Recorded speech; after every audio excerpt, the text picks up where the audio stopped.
آج بڑی خوشی کا دن ہے، بڑی عید کا دن ہے، اور سب نے نماز عید ادا کی اور اس کے بعد اپنے جانور اللہ کی راہ میں قربان بھی کیے۔ اور اہلیان غزہ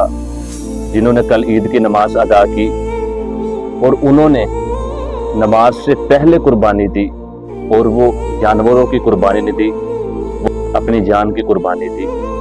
اور ہاں سنیے گا، عید کا دن ہمارے لیے خوشی لے کے آیا، لیکن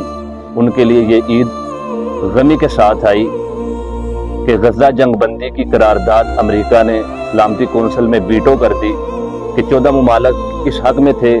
مستقل جنگ بندی کی جائے اور انہیں خوراک فراہم کی جائے۔ تو میری گزارش ہے، اپنی اس خوشیوں میں کم از کم اپنے فلسطینی بھائیوں کو نہ بھولیے گا، انہیں اپنی دعاؤں میں اور کم از کم بائیکاٹ کے ذریعے انہیں ضرور یاد رکھیے گا۔